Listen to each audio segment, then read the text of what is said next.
গত বছর Xperia 1 mark টুর ভিডিওতে আপনারা বিশাল সাড়া ফেলেছিলেন। তার আগের বছর আমরা বেশ কিছু পুরাতন ডিভাইস নিয়ে আমাদের টেস্টিং আপনাদের সাথে শেয়ার করেছিলাম। আমার মনে হয় ড্রয়েড হেড চ্যানেলটাই পুরাতন মোবাইলে যে রিভিউ করা সম্ভব বা 3-4 বছরের পুরাতন ফ্ল্যাগশিপের পারফরমেন্স কেমন থাকে এবং আপনারা এই প্রিয়ন ফোনগুলো কিনবেন কিনা তার একটা গঠনমূলক আলোচনা করতে পেরেছে। বাট হঠাৎ করে আমরা কেন গত বছর এই সিরিজটা বন্ধ করে দিয়েছি তার কিন্তু পেছনের খবরটা আপনারা খুব বেশি জানেন না। সনি এক্সপেরিয়ার পরে আমরা আর কোনো ফোনকে আসলে ফলো আপ করতে পারি নাই দুইটা রিজনে। ফার্স্ট অফ অল, আমার পার্সোনালি কোনো ফোন মনে ধরে নাই যেটা নিয়ে কাজ করা দরকার। আর সেকেন্ডলি, সেকেন্ড হ্যান্ড মার্কেটের অবস্থা এতটাই ম্যাসমেরাইজিং, অনেক ফোন, বিভিন্ন রকমের ভ্যারাইটি, নিজের বন্ধু বান্ধবকে কোনো রিলায়েবল সোর্সে রিকমেন্ড করতে পারি নাই। আমি আমার পার্সোনাল লাইফে লাস্ট 3টা ফোন প্রিয়ন মার্কেট থেকে পিক করেছি। S22 প্লাস প্রায় 2.5 বছর আমার কাছে আমার প্ল্যান ছিল আইফোন 16 এর কোন একটা মডেল পিক করা, প্রো অথবা 16 এর বেস মডেল। নতুন মার্কেটের পাশাপাশি আমি একটু পুরাতন মার্কেটেও ঢু মারি যে আসলে কি অবস্থা, 16 প্রো কি প্রিয়ন মার্কেটে এসেছে কিনা, আমি আসলে কোথা থেকে পারচেস করতে পারি কিনা। তো সেই ঘাটাঘাটির থ্রুতে আমার ডিজমোর সাথে পরিচয় হলো and I have already purchased my 16 pro 512 GB ভার্সনটা। আমার খরচ পড়েছে 1,17,000 টাকা। আমার এই ভিডিওটার plan, to be very honest, 3 বছর আগে করা, যখন আমি আইফোন 11 প্রো ইউজ করতাম। আমার প্ল্যান ছিল যে আপনাদেরকে একটা আইফোন বাইং গাইড বা in general phone buying guide suggest করা, যে আপনারা কোন জিনিসপত্রগুলো দেখে প্রিয়ন মার্কেট থেকে ফোন কিনবেন, কাদের সাথে কমিউনিকেট করবেন এবং কোন কোন বিষয়গুলো আপনাকে এই মার্কেটে প্রতারণার হাত থেকে বাঁচাতে পারে। সো আশা করি আমাদের এই ভিডিওটা আপনাদেরকে হেল্প করবে। আমাদের সামনে অনেকগুলো আইফোনের ছোট ভাই, বড় ভাই, অ্যান্ড এটা আমার পার্সোনাল 16 প্রো। আই হোপ ঈদের পরে আপনাদের সাথে এটার একটা পূর্ণাঙ্গ ভিডিও নিয়ে আলোচনা করতে পারবো, যেটা থেকে আমরা কিরকম রেজাল্ট পাচ্ছি আর প্রিয়ন মার্কেটে 16 প্রো বা এই আশপাশের সিরিজগুলোর কি অবস্থা। সেকেন্ডলি, আপনাদেরকে পরিচয় করা দিতে চাই ডিজমোর সাথে, যাদের কাছ থেকে আপনি রিলায়েবলি অনেক জিনিসপত্র কিনতে পারেন। সো চলেন পুরো ভিডিও শুরু করে ফেলা যাক। আসসালামু আলাইকুম, আমি হৃদয় আপনাদের সাথে আছি। আপনারা দেখছেন ড্রয়েড হেড এবং আমাদের সাথে আছে আইফোনের জ্ঞাতি গোষ্ঠী। নতুন মার্কেটে আইফোন 16 প্রো 1,40,000 আশপাশের রেঞ্জে পাওয়া যায়। আমি যেহেতু ভিডিও প্ল্যান করে এই ফোনটা কিনেছি, আমার একটু বড় স্টোরেজ ভার্সন দরকার ছিল, আর আমি কারেন্টলি বাংলালিংক এবং এয়ারটেলের ইসিম ইউজ করি, সো আমার জন্য ইউএস ভার্সনে কোনো প্রবলেম হয় নাই। দ্যাটস ওয়াই আমি একটা বেশ ভালো ডিল পেয়েছি। এই কালারটা মাত্র 81 বার ব্যাটারি চার্জ দেওয়া হয়েছে, ব্যাটারি হেলথ 100% দেখাচ্ছে এবং 6 মাসের এখন অফিসিয়াল ওয়ারেন্টি আছে। তো এরকম ভালো ডিল আমরা ডিজমোতে বেশ অনেকগুলোই পেয়েছি। তাদের কাছ থেকে যে ফোনগুলো আমরা দেখেছি সবগুলো মোটামুটি ফ্রেশ কন্ডিশনে। তবে প্রিওন্ড, ইউজড বা সেকেন্ড হ্যান্ড, এই 3টা টার্ম আমাদের মাথায় ঘুরে। অনেকে সেকেন্ড হ্যান্ড বলে, প্রিওন্ড, এই টাইপের অনেকগুলো মিম টিম চলে। সামগ্রিক অর্থ একটাই, এই ফোনটা আগে 1জন বা 2জন ইউজ করেছে। অ্যান্ড্রয়েড ফোনগুলোর থেকে আইফোনের প্রাইসগুলো বেশি সাস্টেইন করে, যার ফলে প্রিয়ন মার্কেটে আইফোনের জনপ্রিয়তা সবচেয়ে বেশি। প্রিয়ন ফোনগুলোর ডিল 2 রকম ভাবে হয়। আপনারা পার্সন টু পার্সন ডিল করতে পারেন কিংবা কোনো মার্কেট প্লেস বা শপ থেকে পারচেস করতে পারেন। এখন পার্সন টু পার্সন ডিল করার ক্ষেত্রে প্রথম যে অবজেক্টিভ হবে সেটা হচ্ছে ওই পার্সনটা আপনার পরিচিত হবে, যার কাছ থেকে আপনি ফোন কিনবেন। সেটা আইফোন হতে পারে বা অন্য যে কোনো ডিভাইস হতে পারে। এখন অপরিচিত মানুষের সাথে ডিল করার ক্ষেত্রে অনেক রকম সিকিউরিটি, অনেক রকম ঝামেলার সম্মুখীন হয়। ফোন কেনার পরে অনেকে মাগড হন, ফোন কল আসে আইন শৃঙ্খলা বাহিনীর কাছ থেকে যে ফোনটা চুরি হয়ে গেছে ইত্যাদি অনেক রকমের ঝামেলা থাকে। আমি পার্সন টু পার্সন আইফোনে ডিল করেছি, একটা 6s প্লাস ছিল, সেটা আমি আমার ক্লোজ এক ভাইয়ের কাছ থেকে কিনেছিলাম। তো আমি বলবো ইন পার্সন ডিল করার ক্ষেত্রে অবশ্যই পরিচিত কারো কাছ থেকে ফোন কেনা। তার পাশাপাশি যে ফোন সেল করছে তার আইডেন্টিফিকেশনের জন্য আমরা এনআইডি কার্ড নিতে পারি। যদি স্টুডেন্ট বা জব হোল্ডার হন তার একটা আইডি কার্ডের কপি নিতে পারি। সবচেয়ে ভালো হয় ভিডিও টেস্টিমোনিয়াল নিয়ে রাখেন, এটা আপনাকে পরবর্তীতে কোনো ঝামেলা হলে লেভারেজ দেবে। টেস্টিমোনিয়ালটাতে আপনি জাস্ট নাম, পরিচয়, ফোনের আইএমআই নাম্বার, যে ফোনটা আপনি তার কাছ থেকে নিচ্ছেন আনুষ্ঠানিকভাবে। যদি আমরা পার্সনের কাছ থেকে না কিনি, আমরা মার্কেট প্লেস কিংবা কোনো একটা প্রতিষ্ঠান থেকে কিনি, সেক্ষেত্রে অবশ্যই চেষ্টা করতে হবে ভালো কোনো প্রতিষ্ঠান থেকে আপনার ফোন পারচেস করার। ভালো প্রতিষ্ঠান থেকে পারচেস করতে গেলে 1-2 হাজার টাকা হয়তো এদিক ওদিক হয়, হয়তো বেশি দিতে হয়, because you are getting sort of a stable and premium service. So আপনারা ডিজমোতে কিন্তু আপনাদের এই প্রিমিয়াম প্রিয়ন ডিভাইসগুলো কালেক্ট করতে পারেন। তাদের কাছে আমরা যে প্রোডাক্টগুলো দেখেছি সবগুলোই মোটামুটি ভালো কন্ডিশনে। তারা রিপেয়ার করা কিংবা রিফারবিশড এরকম ফোন আনে নাই। যদি কোনো ফোনের সার্ভিসিং বা রিফারবিশড এরকম কোনো হিস্ট্রি থাকে, দে উইল মেনশন ইট এবং প্রাইস অ্যাকর্ডিংলি সেট করবে। তবে রিফারবিশড হলেও যে আসলে ফোন খারাপ ব্যাপারটা এরকম না। অ্যাপেল রিফারবিশড অনেক প্রোডাক্টই কিন্তু আমরা আশপাশে দেখি, এই প্রোডাক্টগুলো অবশ্যই পারচেস করা যায়। অনেকের মতামত অ্যাপেল রিফারবিশড ফোন নতুন ফোনের থেকেও বেটার, বিকজ এটা কিউসি ডাবল টেস্ট হয়ে আসে। তবে বাংলাদেশেও রিপেয়ার করা অনেক ফোনই মার্কেটে পাওয়া যায়, ব্যাকশেল চেঞ্জ করা, ডিসপ্লে চেঞ্জ করা। তো এই জায়গাতে আসলে রিলায়েবল শপ থেকে পারচেস করাটাই আমি পার্সোনালি প্রেফার করি, কারণ রিলায়েবল শপগুলো তাদের রেপুটেশন ইনোভেশনের জন্য হলেও কাস্টমারকে ভালো সার্ভিসটাই দেওয়ার চেষ্টা করে। তারপরের পয়েন্ট, বক্স থাকা বা না থাকা। অনেকেই বক্স নিয়ে অনেক খুঁতখুঁতা, আইফোনের বক্স থাকলে দাম বেশি পাওয়া যায় বা দাম বেশি লাগে, এই ব্যাপারটাও আসলে সত্যি। বক্স জিনিসটা আসলে একটা অ্যাসুরেন্স। আমার পার্সোনালি লাস্ট 4-5টা ফোনে কোনোটাতেই আসলে বক্স লাগে নাই, বক্স শৌখিনীও নাই, কারণ আমি চেয়েছি প্রাইস কম থাকুক, 5-6 হাজার টাকা সেভ হোক, আমার জন্য বেটার। বাট এই বক্সগুলোর অথেন্টিক কিনা এই ব্যাপারটা আপনাকে এনশিওর করতে হবে। আপনি শুধু IMEI নাম্বার ম্যাচ করলেন, দেখলেন যে হ্যাঁ এটার বক্স অরিজিনাল, ব্যাপারটা কিন্তু এরকম না। অ্যাপেলের অরিজিনাল বক্সগুলোতে কিন্তু সুন্দর এমবোস ডিজাইন করা থাকে, উপর দিয়ে জাস্ট একটু হাত বুলালেই ইউ উইল ফিল যে এটা অরিজিনাল বক্স। এখন 1-1.5 হাজার টাকা খরচ করলেই ডুপ্লিকেট বক্স বানানো কোনো ঘটনাই না। সো আপনি টাকাও বেশি দিবেন, বক্সও আসলে পাচ্ছেন ডুপ্লিকেট, এটা একটু চেক করে নিন। আমার সাজেশন হলো আগে একটা নতুন দোকানে যেয়ে আইফোনের অরিজিনাল বক্সগুলো চেক করে দেখেন কোথায় কি আছে না আছে একটু বুঝে নেন, তারপরে গিয়ে আপনি প্রিয়ন ডিভাইসের বক্সটা চেক করে নিন। বাট আমার মনে হয় বক্স নিয়ে তেমন বদার্ড না হলেই ভালো। স্পেশালি আপনি যদি কোনো রিনাউন্ড স্টোর থেকে কিনেন তাহলে আপনার বক্স নিয়ে চিন্তা করতে হবে না, আপনার দরকার ওদের ইনভয়েসটা। এদিকে ডিজমোর ফোনগুলোতে যেগুলো বক্স থাকবে সে তো আপনি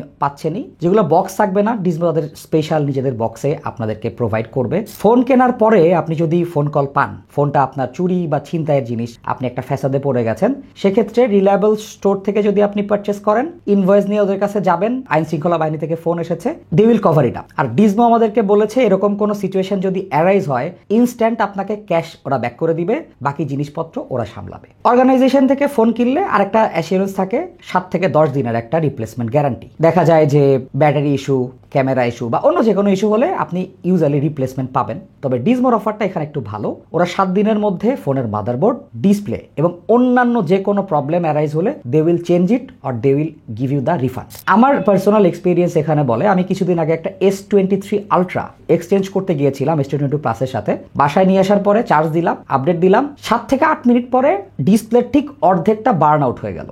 যাদের কাছ থেকে ফোন নিয়েছিলাম তাদেরকে আমি নক দিলাম যে ভাই ঘটনা এই, তারা বললো ভাই আমাদের তো ডিসপ্লের কোনো গ্যারান্টি বা ওয়ারেন্টি নাই, সো আপনাকে আমরা কোনোভাবে হেল্প করতে পারছি না। আমার ছোটখাটো একটা ফেস ভ্যালু আছে, হাউ কাউ করতে পারে নাই। ইন জেনারেল একটা আম আদমি হলে আসলে সেখানে তাদের কিছু করার থাকতো না, আইদার ফোনটা এমনি ওইভাবে নিয়ে যেতে হইতো বা 30-35 হাজার টাকা খরচ করে ডিসপ্লেটা চেঞ্জ করতে হইতো। তো সেক্ষেত্রে ডিজমো পলিসিটা আমার কাছে অবভিয়াসলি ফ্লেক্সিবল লেগেছে, আনলেস আপনি এটারে ভেঙে ফেলতেছেন কিংবা ওয়াটার ড্যামেজ করে নষ্ট করে ফেলতেছেন। ওয়াটার ড্যামেজের কথা যেহেতু আসলোই, প্রচুর ব্লগে এই ফোন আমাদের এত টাকা পানির মধ্যে ফোন চুবাচ্ছে কি না হুলস্থুল অবস্থা, এগুলো দেখে আমার মনে হয় ফোন কেনাটা কোনো দিক থেকে জাস্টিফাইড না।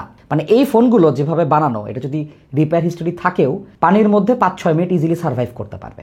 আবার অনেকে সিম ট্রে খুলে ফু দেয়, দিয়ে বাতাস বের করার চেষ্টা করে। ফোনগুলো রিপেয়ার যদি করাই হয় এতটা ভালোভাবেই ফিটিং করার চেষ্টা করা হয় যাতে করে এটা আবার সেল করা যায়। তবে ফোনগুলোতে সিম ট্রেটা ওপেন করলেই এর ভেতরে ওয়াটার সিলের একটা ইন্ডিকেশন থাকে, যেটার কালার সাদা অথবা গ্রে।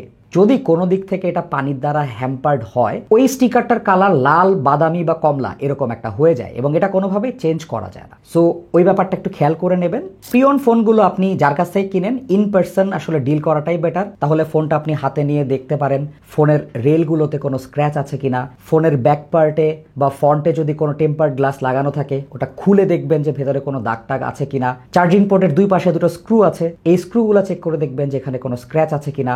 ব্যাক পার্ট অ্যালাইনমেন্ট একটু চেক করে দেখবেন হাত দিয়ে কোনো জায়গাতে উঁচু নিচু আছে কিনা বা কোথাও প্যানেল গ্যাপ চোখে পড়ে কিনা। ক্যামেরা হাউজিং এর মধ্যে ভালো করে খেয়াল করবেন এখানে কোনো ময়লা আছে কিনা, ক্যামেরা স্ল্যাবের সাথে বডির কোনো জায়গাতে গ্যাপ আছে কিনা। ইভেন সামনের দিকে ফ্রন্ট ক্যামেরার অ্যালাইনমেন্টটাও ইম্পর্টেন্ট। যদি ফ্রন্ট ক্যামেরার অ্যালাইনমেন্ট উল্টাপাল্টা দেখেন কিংবা এটার ভেতরে যদি ময়লা দেখেন তাহলে রেড ফ্ল্যাগ। চার্জিং পোর্টটা চেক করবেন, টাইপ সি হোক বা লাইটনিং হোক, ভেতরে কি অবস্থা, ময়লা টয়লা ওরকম করে দেখা যাচ্ছে কিনা।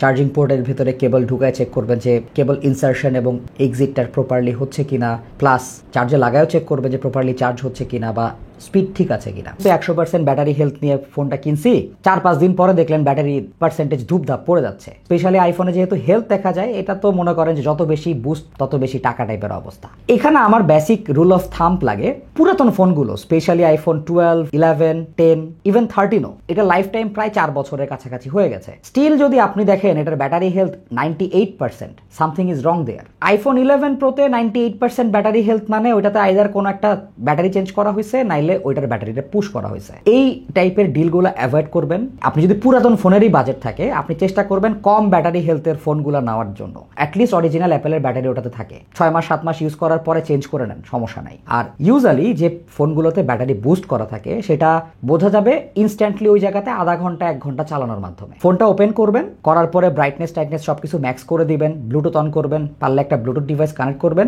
ক্যামেরা অন টন করে আপনি ধুমায়ে ভিডিও করেন, ছবি তুলেন, দেখেন এর ব্যাটারি ড্রপটা রেগুলার লাগে কিনা। মানে ইউজুয়ালি আধা ঘন্টা ধুমায়ে ইউজ করলে খুব বেশি হলে 1.5 থেকে 2% ব্যাটারি পার্সেন্টেজ নেমে যায়। তারপরে কি করবেন, ফোনটা রিস্টার্ট দিবেন। দিলে যদি ব্যাটারি পার্সেন্টেজ আরো 1% 2% কমে, battery is good. But restart দেওয়ার পরে যদি দেখেন ব্যাটারি 10% বা 15% নেমে যাচ্ছে, তখন ব্যাটারিতে আসলে ঝামেলা আছে বলেই মেনে নিতে হবে। সো ব্যাটারি বুস্ট কিনা, ব্যাটারি পারফরমেন্স আসলে কতটুকু ভালো, এটা আপনাকে জাজ করতে হবে আর একটা অনুমান করে নিতে হবে। এখানে আসলে কোনো স্ট্রেট ফরওয়ার্ড রুল নাই যেটাকে আমি 7 বার রিসেট দিলাম, 5 বার রিসেট দিলাম বা অ্যাপেল আইডি লগ ইন করলেই এটা ঠিকঠাক হয়ে যাবে। তবে 2 বছর আগ পর্যন্ত একটা কমন প্র্যাকটিস ছিল 3U টুলের ব্যবহার। সবাই ইউজুয়ালি ল্যাপটপ নিয়ে যেত মার্কেটে, সফটওয়্যার বেকড জিনিস তো, এখানে আসলে ফোরজারি করা খুব বেশি ডিফিকাল্ট কিছু না। বাট দ্যাট ডাজেন্ট মিন আপনি 3U টুলটা ইউজ করবেন না। ল্যাপটপ একটা নিয়ে যান, কিংবা যেখান থেকেই ফোন কিনছেন না কেন, আপনি সেলারকে বলেন 3U টুলের স্ট্যাটাসটা চেক করতে চান। অনেকের কাছে একটা মিথ বলে মনে হয় জাপানি ভ্যারিয়েন্ট আসলে কেনা যাবে না, দাম কম। হ্যাঁ, জাপানি ভ্যারিয়েন্টের দাম মার্কেটে কম। এখন আপনার যদি বাজেট কম থাকে আসলে জাপানি ভ্যারিয়েন্টে যাইতে হবে। সমস্যা কই, ওই যে ছবি তুললে শাটারের সাউন্ডটা, এটা বন্ধ করা যায় না। Which is good with me. আমি 11 Pro জাপানি ভ্যারিয়েন্ট ইউজ করেছি, আমি অনেক কম দামে ভালো প্রাইস পেয়েছিলাম। আমার মনে হয় যে ভ্যারিয়েন্ট ওয়াইজ খুব বেশি আর মেজর কোনো ডিফারেন্স নাই, আনলেস ই সিম এবং ফিজিক্যাল সিমের একটা ব্যাপার চলে আসে। আমি ইউএস ভ্যারিয়েন্ট নিয়েছি, এখানে কোনো সিম নাই, এটার প্রাইস অনেক কম। ফিজিক্যাল সিম ভার্সন কিনতে গেলে আমার এই কনফিগারেশনে আরও প্রায় 10,000 টাকার মতো বেশি খরচ করতেই তো। বাট আমার ই সিম সাপোর্ট আছে, বাংলাদেশে এখন মোটামুটি সব ক্যারিয়ারে ই সিম আছে, আমার জন্য ইউএস ভ্যারিয়েন্টে কোনো প্রবলেম নেই। সো আপনি একটু সিরিয়াল নাম্বারটা চেক করে নেবেন। সিরিয়াল নাম্বারের কোন লেটার কি মিন করে এটা জাস্ট গুগল করলেই কিন্তু বের হয়ে যায়, ওখানে রিফারবিশড কিনা, কোন ভ্যারিয়েন্ট অ্যান্ড হোয়াট নট সব কিছুই মেনশন করা থাকে। আর coverage.apple এই ওয়েবসাইট থেকে আপনি ফোনের সিরিয়াল নাম্বার দিলে এর কভারেজ কবে অ্যাক্টিভ হয়েছে ইত্যাদি জিনিসপত্র আসলে জানা যায়। সো এটাও আপনারা ইনস্ট্যান্টলি গেলে you will figure it out. Specially haptic ফিডব্যাকটা চেক করেন, সিম উঠায় কল দেন, মাইক্রোফোনের রেকর্ডিং চেক করেন, মিউজিক বাজান, ভিডিও দেখেন, ডিসপ্লের অ্যালাইনমেন্টটা চেক করেন, সবগুলো বাটন প্রেস করে দেখেন এবং ফোন ডক্টর অ্যাপটা নামায় একটা ডায়াগনোসিস রিপোর্ট চেক করে দেখেন যে এর ভেতরে সেন্সরগুলো জাইরো টাইরো সব ঠিকঠাক মতো কাজ করছে কিনা। আমার মনে হয় আপনাদের লস করার রেট অনেকখানি মিনিমাইজ হয়ে যাবে। আর আপনারা যদি রিলায়েবল কোনো অর্গানাইজেশন থেকে পারচেস করেন তাহলে ফোনের সিকিউরিটি সহ অন্যান্য সব কিছুই আপনাদের হাতে থাকবে।